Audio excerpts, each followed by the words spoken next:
and you, and I think to myself, what a wonderful world. What's up, everybody? Yep. Hey. Hey. How's it going? Good to finally have you over here. I mean, for today's show, this is gonna be the first time that we've gotten the faces of Megacryptopolis together like this. I think 4 faces.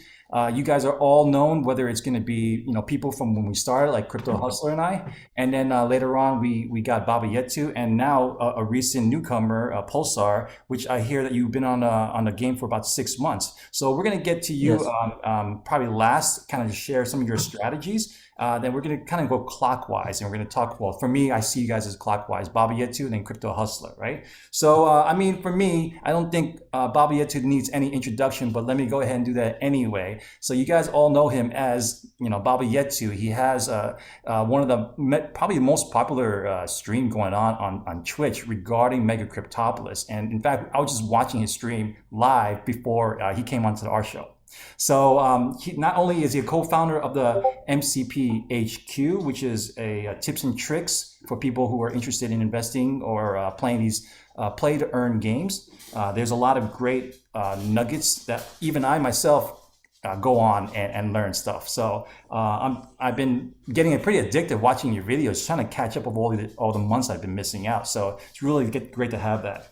Also, we got Crypto Hustler on board. Like I said, I've spoken with you for since the beginning days of this, and I've watched some of your content lately. I saw how you pumped in about $150,000 in Farsight lately.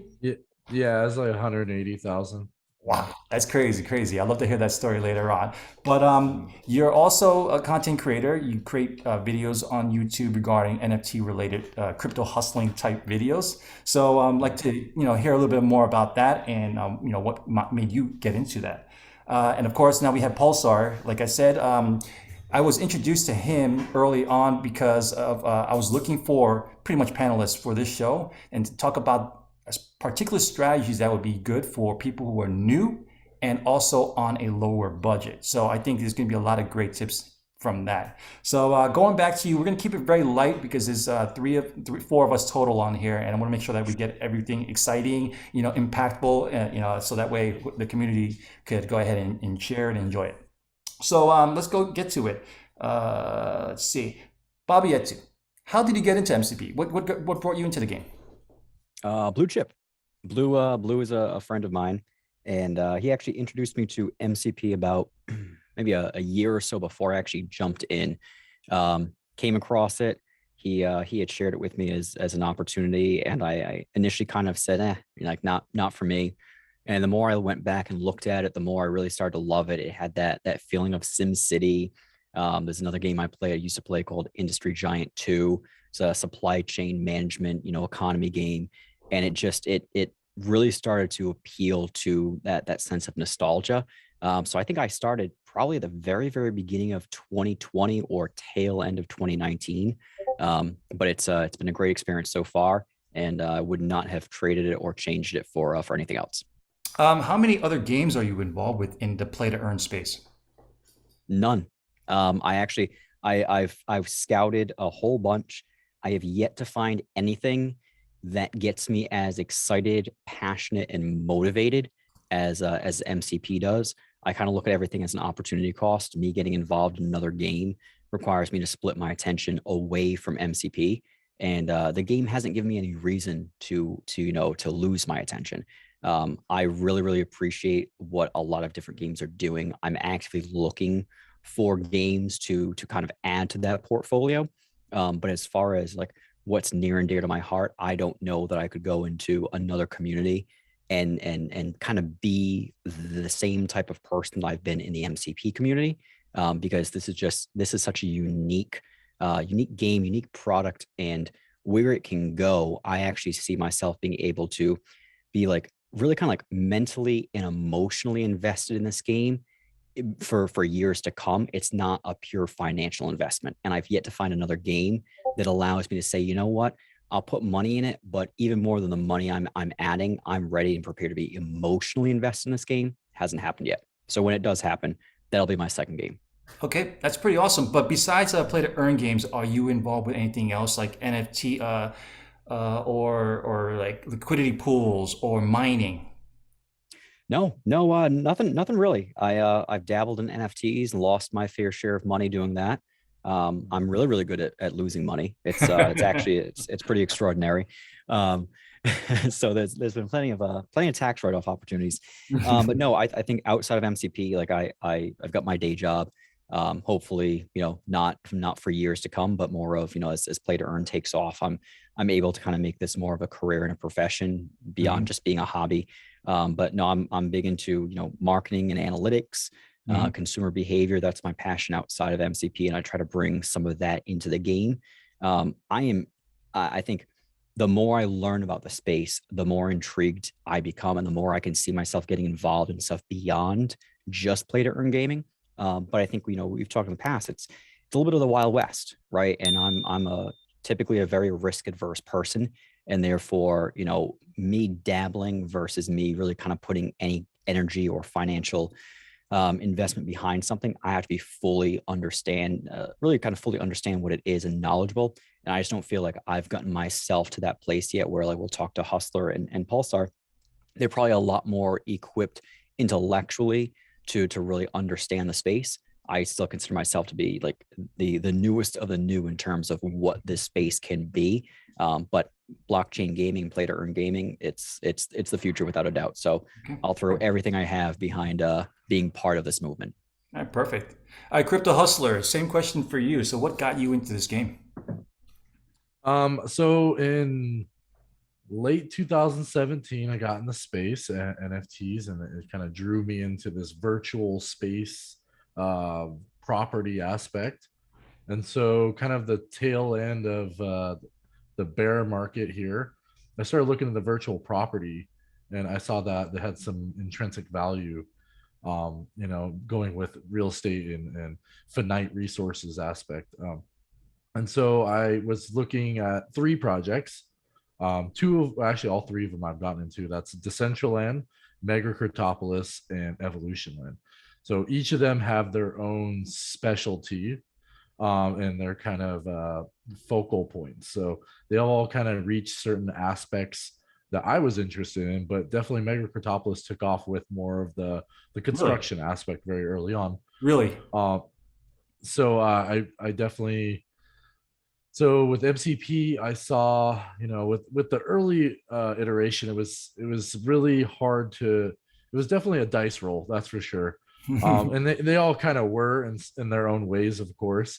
But yeah, with District 43 was just there was another game that was similar which didn't take off, but uh MCP still had that, like, a sprinkle of what if, but yeah, the early rendition of the game was just like, we weren't sure what direction it was, but everything was new. So I pretty much just got into any NFT project, pretty much, from CryptoKitties to everything else, the Central Land and whatnot.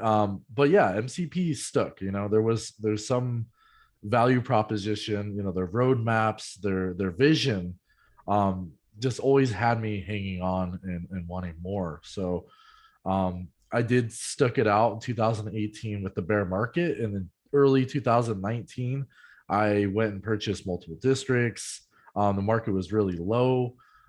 Pretty much could buy any district for about 5 ETH. Um, yeah, there was, like, I think 10 districts being sold at that time for 5 ETH each, and yeah, it was insane. Oh, so cheap. And then the price of ETH was about $100, so you can Yeah. imagine, the value proposition there. But still, I didn't understand the complete value proposition. Eventually, how it became now. But What do you think on the market right now a cheap district goes for? mm, in Tron or ETH, Both. like Both. 30 ETH and Woo! 200, 250, something like that. Tron, Wow. 2,000, 200,000. Hmm. Um, yeah, and the prices then, were like, yeah, about $100 in ETH. $80 is when I got back into ETH, around December 2018. So It's just kind of like how I see this market. We're gonna go kind of full circle. It's gonna flush out everybody. Ethereum will be, eventually drop down lower, and it will give us the ability and new players to be able to access cheaper capital, like Bob was always mentioning, is cheaper capital.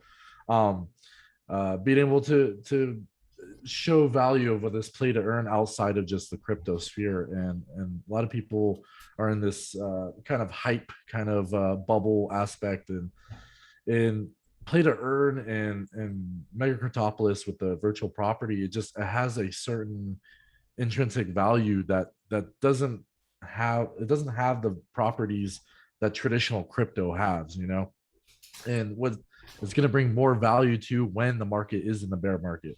So I believe that once we hit a certain threshold, people will be able to refocus back onto play to earn games, and it will be much different than it is now.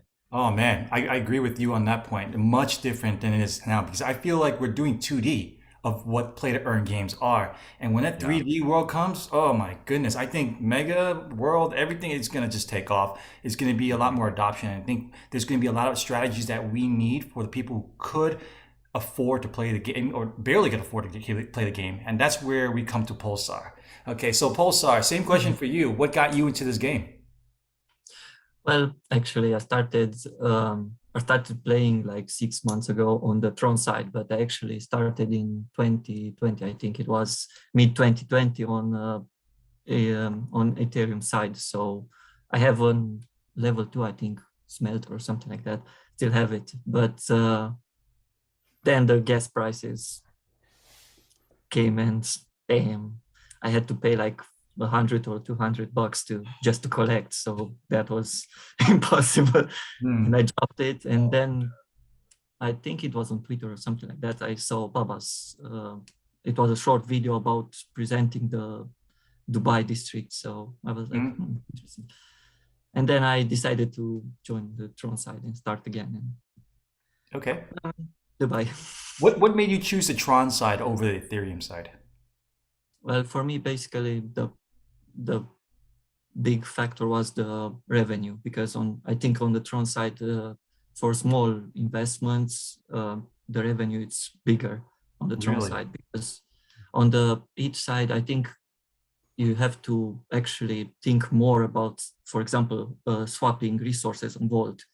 Due to the gas prices, you have to swap higher quantities, and that's quite hard for a small player that just produces like 4,000 wood per month. So to keep it for 3 months and stuff like that. On Tron side is much easier, and you can also stake Tron or freeze it and to cover some gas prices. So that's much easier. Okay. Now, I have a question I'm going to ask everybody as well. And I figured I might as well ask you first is, first off, what is considered a lower budget to play the game? What is the minimum that you would suggest a new player that does not have much money, maybe they're in school still and they want to get into the game, but they just don't know what the minimum is to do anything to start earning from it? What do you suggest?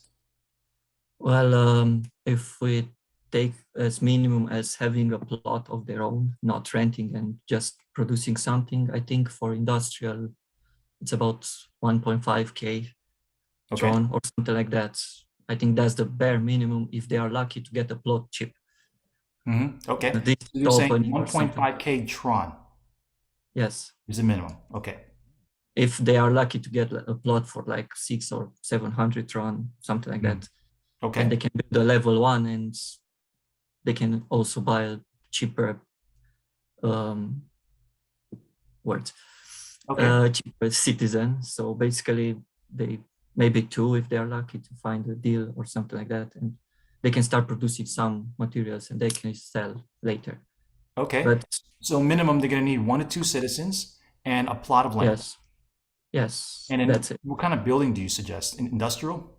What type of industrial? Yeah, I think industrial is the best for starting, because for example, if you go breeding, that's going to require a lot of capital, because you need a better plot and you need decent citizens, because I don't think below it's worth breeding for starting.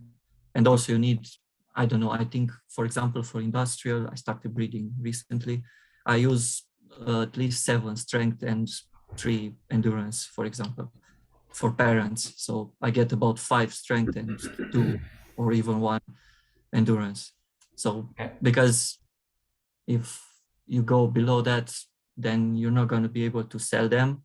And if you're losing for yourself, the income from the industrial is going to be quite low. So basically.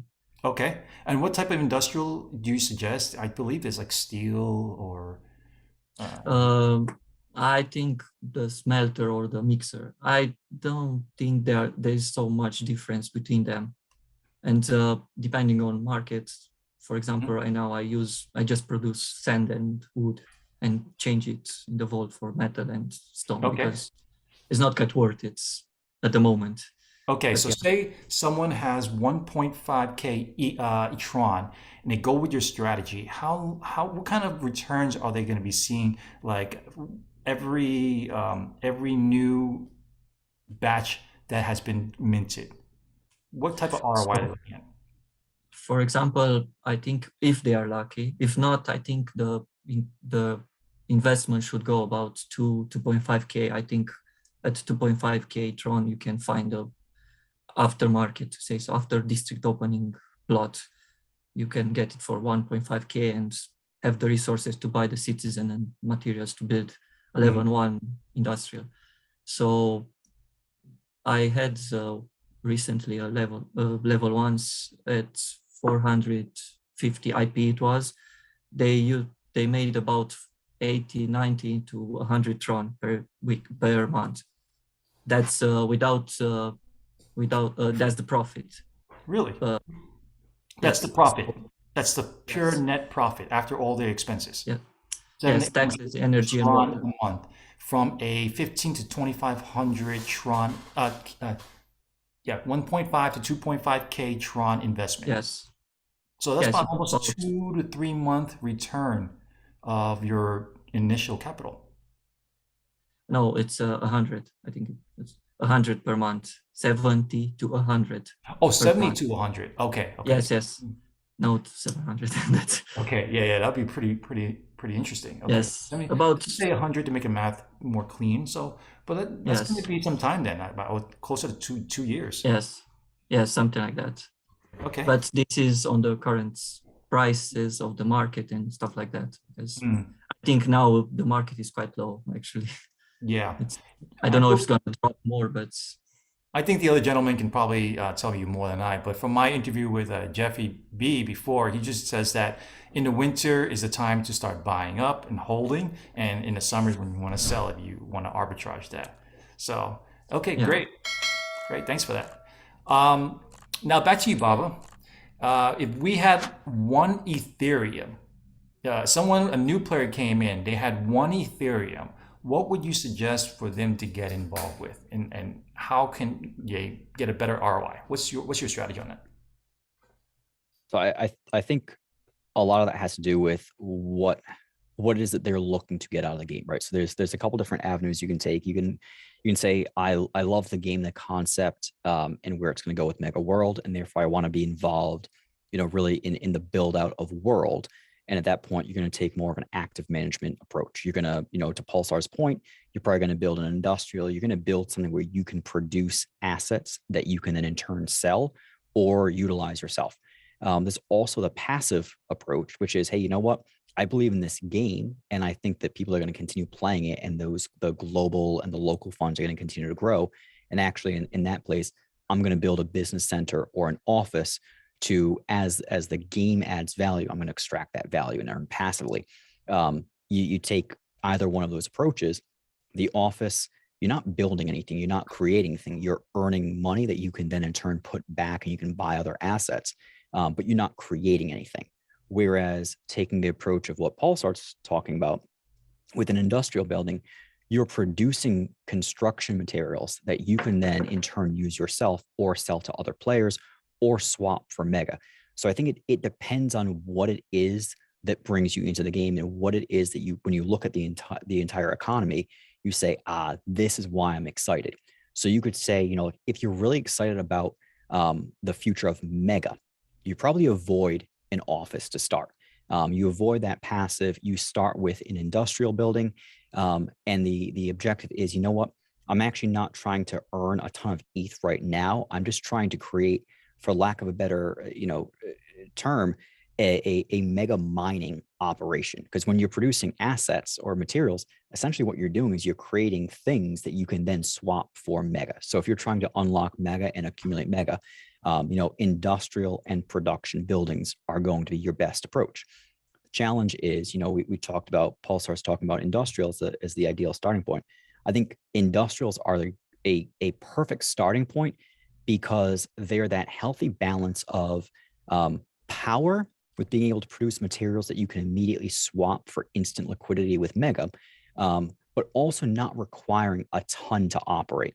So what will happen lots of times is people will come in and they'll want to produce brick, glass, steel, or concrete, and they don't fully understand that, while yes, those buildings do produce a lot more and they can earn more Mega, they take a ridiculous amount of other assets to run and operate. So right out of the gate, you ignore production. In its current state, you do not touch production until you are vertically integrated and you can produce the energy, water, and wood, stone, metal, and sand that are needed for that. Industrial is probably the best way to go. And with that one Ethereum, I'm doing a couple things. One is I am not buying the cheapest land possible. That's going to be a mistake. It's not going to hurt you immediately. It is going to hurt you in the long run, because your resale value, if you ever want to get out, you ever want to divest and change strategy, the cheapest plot was the cheapest plot for a reason. So I'm not buying the cheapest. And any land I buy, I'm first doing the math to understand what level building do I want to construct. So let's go down the path of that industrial.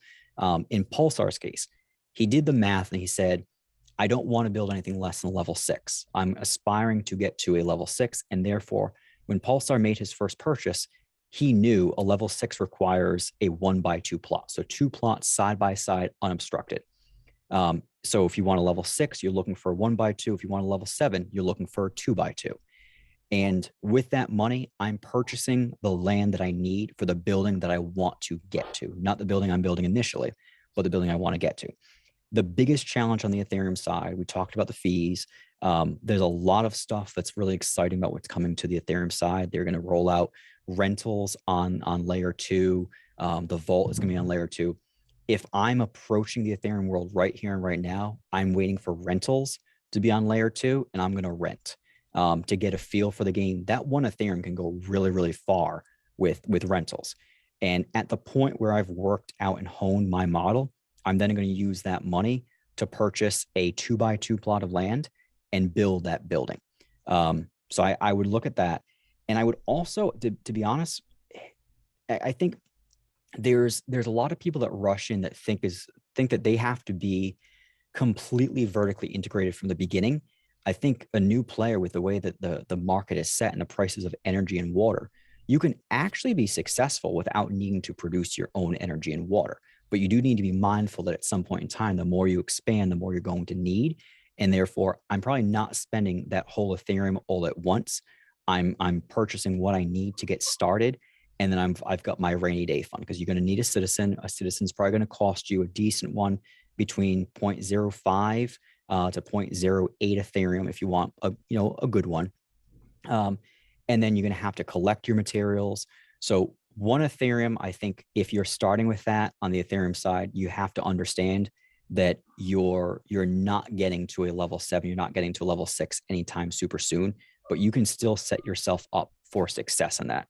And the last thing I would say is, before you spend that, I think you need to fully understand how the Megaworld gameplay can potentially affect the microeconomy gameplay.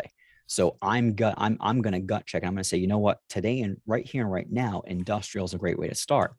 But I could also see a world where, fast forward 6 months, a year from now, if Megaworld requires tons of glass, tons of steel, and tons of concrete, what I'm going to say is, you know what, maybe you produce it, but you're actually going to produce because you want to hook up and partner with a complex material producer, and you're going to provide the sand and stone and metal for them. they're going to produce the concrete or glass, and you're going to have some kind of a rev share. So I think right now the easiest path forward for everybody initially is industrial. But the danger of that is if it's the easiest path, it's also the path taken by the most people. And therefore, it's also the most likely to be arbitraged and eventually kind of plateau a bit. Okay. That was a very, very complex answer. It's not straightforward. Yeah, Okay. I honestly, I think I personally struggle with coming up with what is that magic number that you need to start, because the number you need to start, can be low. It can be 0.08 Ethereum to buy a plot of land and to build a building. You can do it for under 0.2. The biggest challenge though is, okay, now can you sustain yourself and your operation on that? What is the actual amount that you feel is needed to set yourself up for success, so that if the game takes off, you're there, you're in. If the economy pulls back, if there's any kind of correction in the marketplace, you have to account for the fact that, yeah, you know what, the price of materials today, it could drop 20%. It could increase 500%, but it could also still drop. And that's why that piece is so difficult to work through, because you have to account for not only the here and now, but also what the future can be. Absolutely. And as Ethereum, the price of Ethereum goes up, like you're going to see too that as the price of Ethereum drops or the price of Ethereum increases, people are a lot more willing to sell land and assets cheap when Ethereum's at 4,000. When Ethereum's at 500, nobody's selling stuff, as cheap as they sell now. Crypto Hustler, if someone had one Ethereum, what would you suggest to them? That's a tough one. Well, personally, my strategy has been kind of the long-term aspect, and I'm kind of in the sense of a not as I want to say I'm like a lazy player. Like I take like the backseat approach, just because I've been in the space for so long, so I can kind of sit on everything. So being with my strategy, say if you got into like the district sales, you're able to purchase cheap properties and kind of just hold them. Being kind of like the monopoly aspect, people just eventually contact you. That's like the Tron side. Now with Ethereum,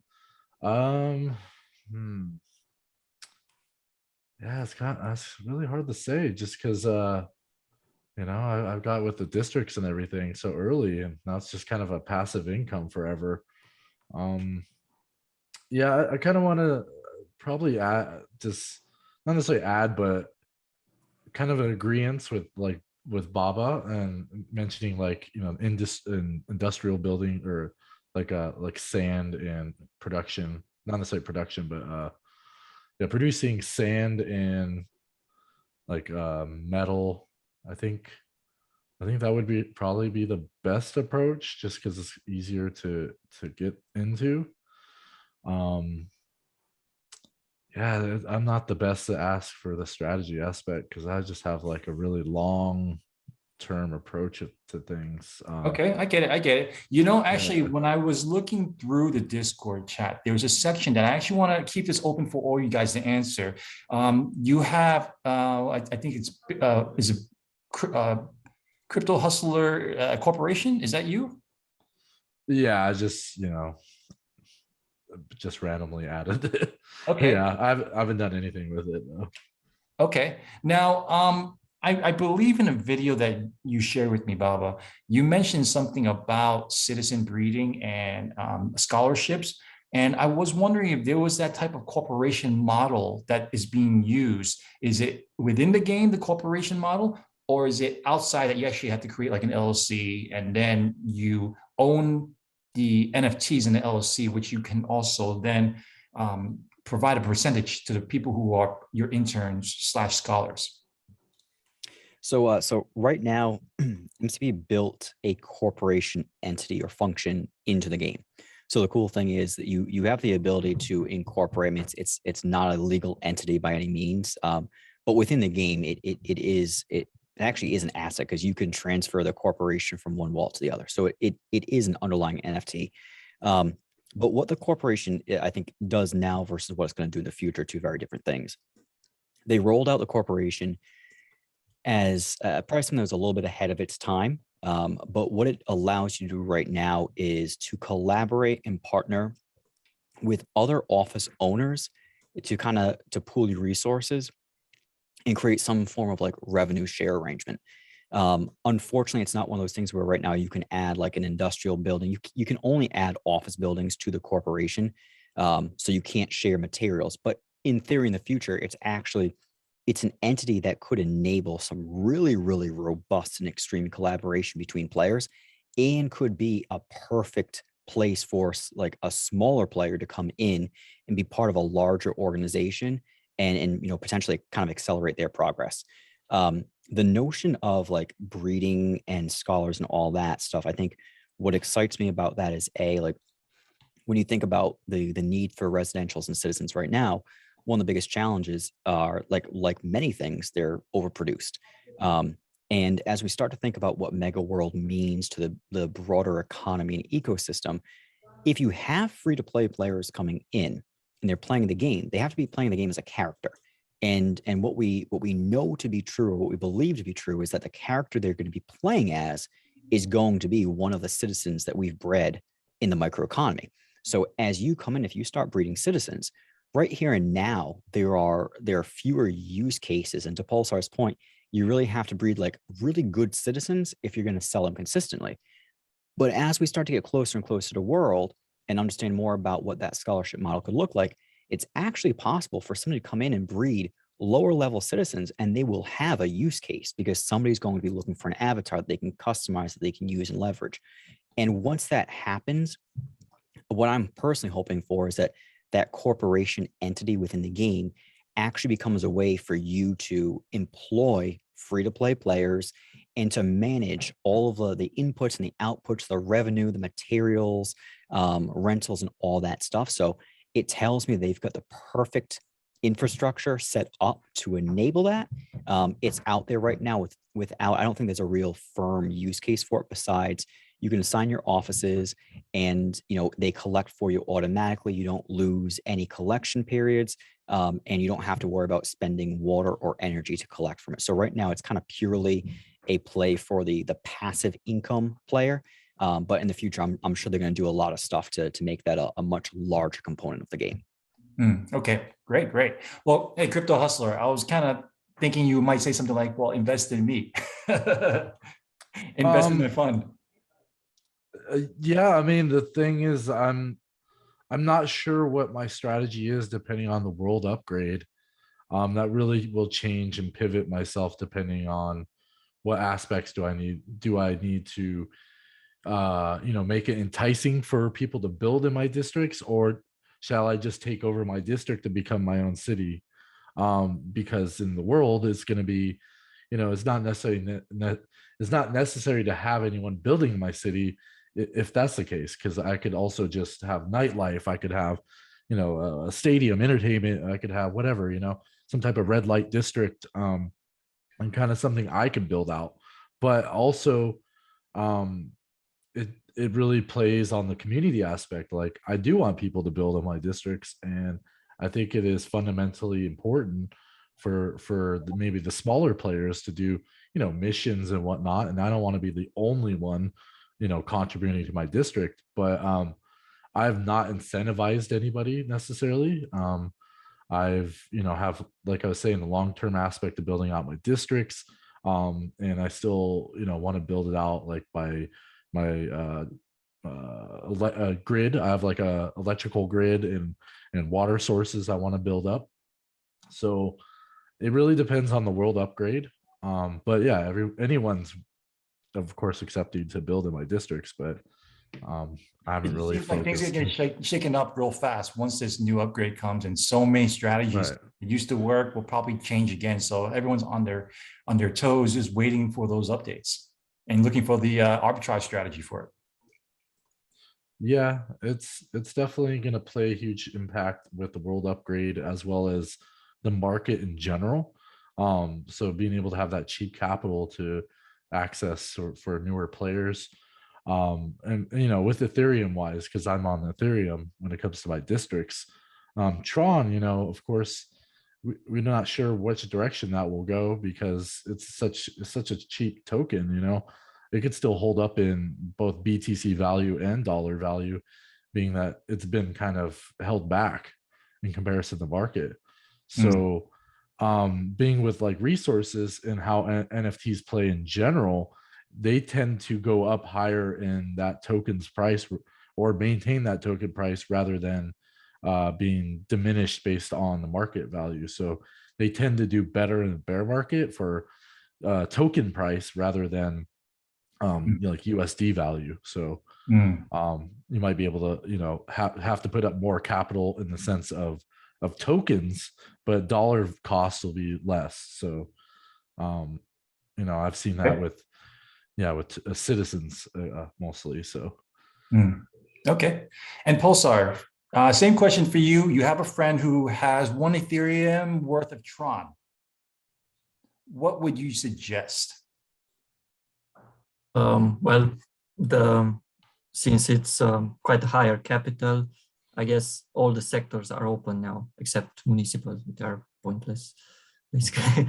So that's also, as Baba said, it's about what he wants or she wants to do, how active and how much time he wants or she wants to put into the game, what kind of game style they want to take, like do they want to be more active or be more passive and just have an office and collect once a month or every half a year or whatever, or do they want to produce I don't know, either industrial or production or even energy or water? Do they want to flip lands or do they want to own a district? It depends, because I don't know how much is it right now, but I think it's not quite, but it's quite a substantial investment. So basically, that's the main thing, the first thing, what they want to do, because that will They want to make money. Yes, that's true, but I guess I don't know, breeding could work if they find a proper solution. I think breeding is gets the highest profits, I think, Really? if it's done right, like in Megaland, with IP boosting and with very good citizens, it gets. But on the other side, quite high stats citizens are harder to sell than average citizens. So this is also double-edged sword. So basically, okay. I was told that you have a strategy to arbitrage between the Tron and Ethereum maps. Yes, I did at one point, but yeah, that doesn't quite doesn't work as well anymore. Not quite, and also requires some capital. So since I invested in building, I don't have the capital to change. Okay. But yes, sometimes you can do these kind of things. Sometimes. Also, I did this with Vault and market and stuff like that. I remember at one point the bricks on the market were actually cheaper than on the Vault. So it was okay. It depends. Right, well, I pretty much got the questions that I wanted out of the way for each one of you guys. Now I have more of an open discussion type thing, so feel free to just jump in. This is not directed at anybody, but I actually had a question sent to me to ask. What would happen to somebody who owns, a plot of land or a building on Megacryptopolis, and they lost access to their wallet or they passed away? What happens to that asset? There, it's locked away forever until that wallet owner or a proxy for them who can access the wallet takes an action with it. I know that I think we as a community, we've talked about there being like a recognition that on the Ethereum side, because the map is older and more mature, we've got a lot of folks who have purchased land and just kind of disappeared. And therefore, there's lots of plots of land that are currently not being utilized, and they're assets that are essentially just sitting dead on the game, the map. And like on the one hand, you can just say that's natural, and it is what it is. Just like in real life, land can go dormant for a period of time, but there's no mechanics to recover that land. So I think one thing that the community's talked about and brought up a handful of times, the MCP has said, like, yeah, like this is something we should talk about once governance arrives utilizing the mega token, is what does it look like when an asset has been sitting around dormant for 3, 4, 5 years? The wallet owner has shown no signs of interacting with the game or anything else. Should that asset be put up for auction? Should there be some mechanic to bring that asset back in, compensating the owner for it?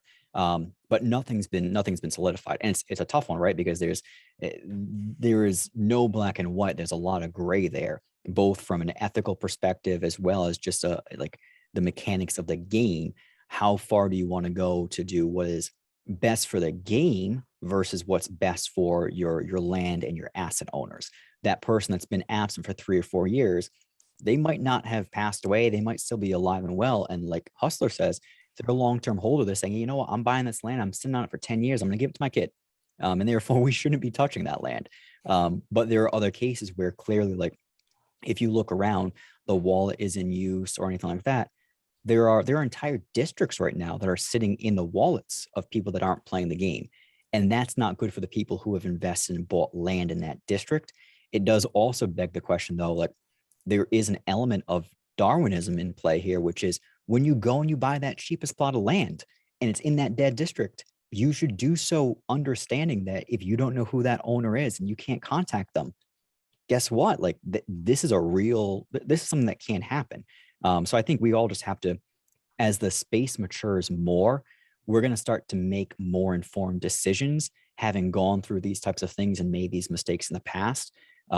But it's definitely going to happen. And I think when World comes around, it could be compounded, because now you've got all these tons of new players coming in. Same exact thing can happen there. Instead of it being the 1,000 people on the microeconomy side today, it could be the 1,000,000 people on the free to play, and same thing will hold true there. Okay.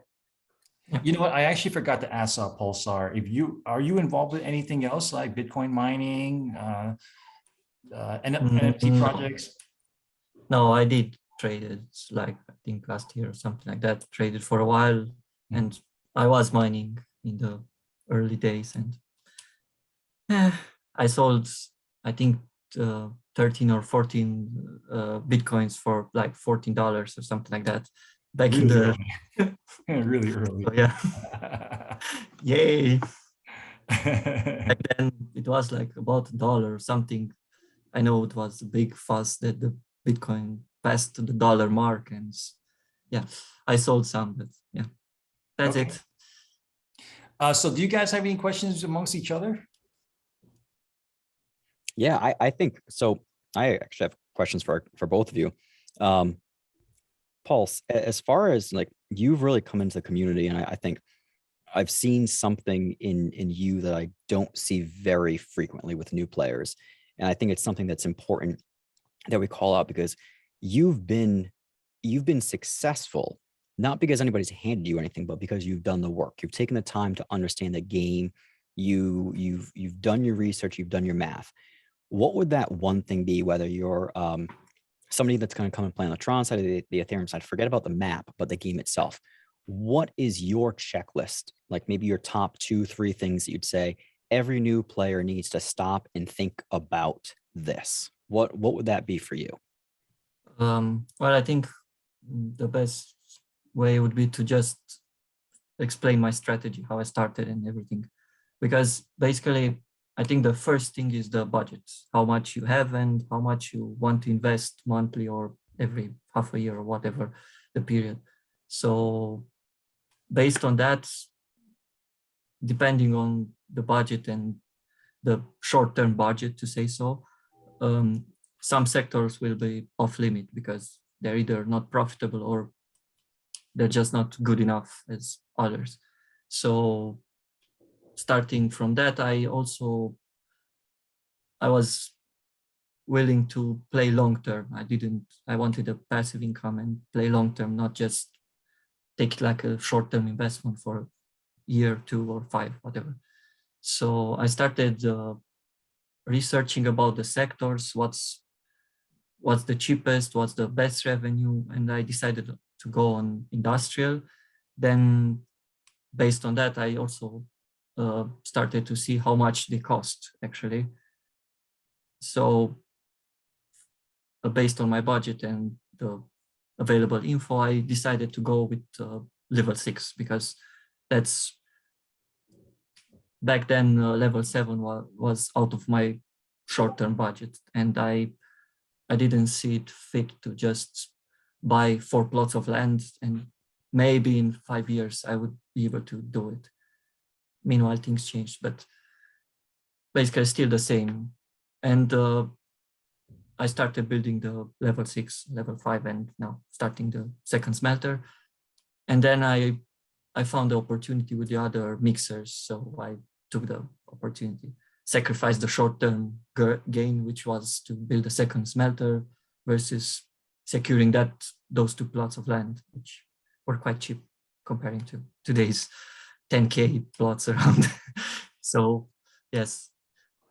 And then because they were quite close, I decided to just start building in that area, and recently acquired the monument, who's reaching all of them. And I think that's good, because the monument is quite a good thing for industrial, because usually you have large industrial zones, so your IP is going to be very bad if you actually build industrial. So and do your math, make sure you understand, the profitability or profitable potential of each type of building and material.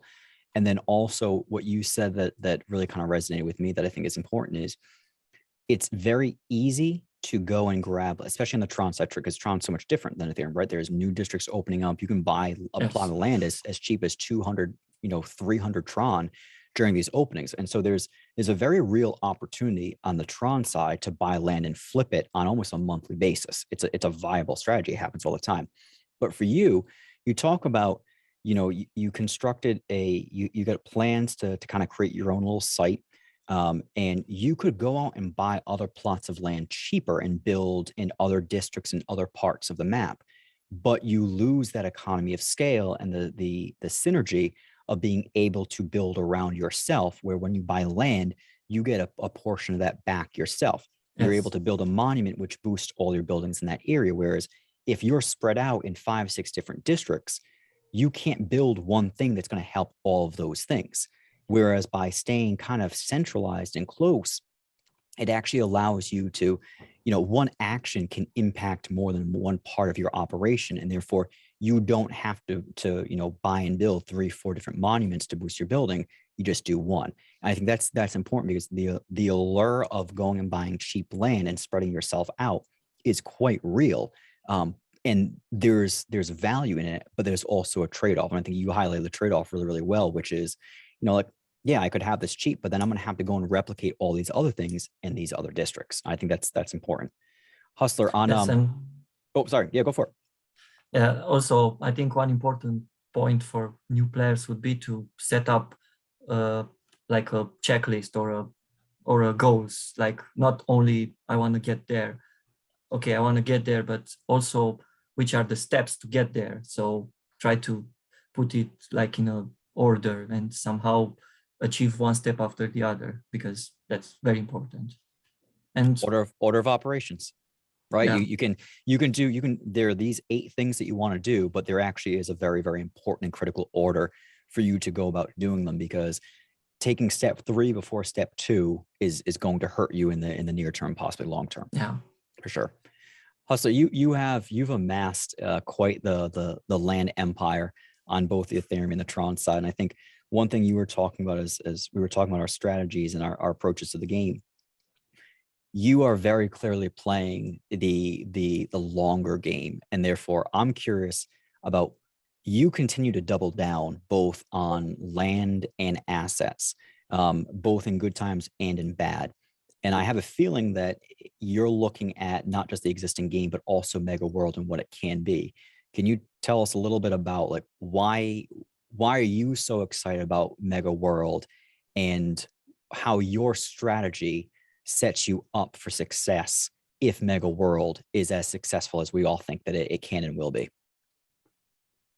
Well, with Megaworld, I believe that there's going to be, just more of that immersive feel that kind of gives that metaverse look that everyone's, hyping about. it just seems like that's the intro people are going to be flocking to in comparison. Unfortunately, but fortunately at the same time.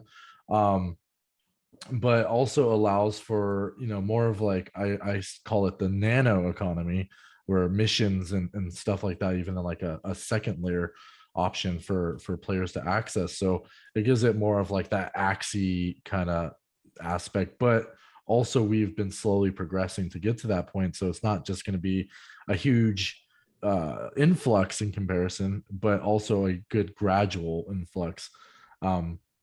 So I think with World, we're going to be allowing, such a huge expansion when it comes to the newly accessible buildings and the custom buildings and whatnot. Some more architectural creation for people that are more artistic and not wanting to go with kind of what the grain is, allowing players to kind of go on their own path. I think that's going to allow more of like an IP building when it comes to specific people wanting to build content outside of just what is already presented. I think that's going to allow some better creation options for people. And then with my setup, I believe that I will be able to utilize certain buildings, I guess, in my district more so than they are now. Custom buildings, or even the biggest part is expanding what I have in 258. I've been holding out for the last couple of years for that, and and wanting to build possible custom buildings, possible carports or car plants, and so it just really depends on which direction we go when it comes to building accessibility. And if that even comes into fruition immediately or down the road. And if something becomes more enticing at the time, I might decide to build that, go in that direction with like 258 per se. And then like the long-term approach, just kind of sporadically purchasing land across multiple districts. And a lot of times people build out around me, and it becomes either profitable and or more valuation for me to build up on that particular area. Specifically your area became more enticing, and of course with your insight and influence, it made me decide to make some radical decisions to just start building up, which I usually wouldn't unless the market was a little bit lower. But being that you are the face of 214, and I was wanting to give back and contribute, and give a little bit of hype, so that allowed me to do so. And it was exciting and fun, so I'm glad I was able to do that on your live streams. And so yeah, I think the longer approach here for me would be is just kind of just sit back and wait for it to happen, and hope that I can access cheaper capital and expand what I have already. If not, make some good trades for early players and be able to give them some good deals. And that's kind of another aspect, is just having such properties, is being able to give back to players. I don't tend to just make huge profit here. I just want to be able to help people out as well, and also just give some insight for how my strategy works. Mine is more of like like the long-term approach, so I hope that helps people. So Hey guys, I want to say this is about the end of our show, and I want to thank all of you for taking the time to speak with us on this on this topic here. And I think this is going to be a lot of great tips and help for people in the community to get to see all your faces, finally, all your faces. And then yeah, hopefully we can do this again. This and add more people to it as we go along. So again, guys, I just want to say that making these videos do take some time, and it requires energy. So I can't do it too often, but when I see value to it, I definitely do want to put some priority on it. So when you get a chance, please, click like or subscribe, engage, leave something in the comments, say something like, I want to see a video with Pulsar next time on his strategy with the arbitrage that he's doing. Let us know. It really helps us a lot. Okay. And also when you guys get a chance, go visit Bobby Yetsu's Discord. He has the MCP HQ as well as his Twitch channel, which is a Bobby Yetsu NFT. And also check out Crypto Hustler's YouTube channel as well. Crypto Hustler, as it's, just like it sounds. He has some great videos over there. Like I said, I saw a video of him spending $180,000 opening crates. You're crazy, man. You're crazy. But you're definitely a crypto hustler. And again, thank you guys for joining. And we'll just see you guys next time. See you in the Discord. Thank Bye, you. everyone. Yeah. All right. Hey, Have a good one. Thank you.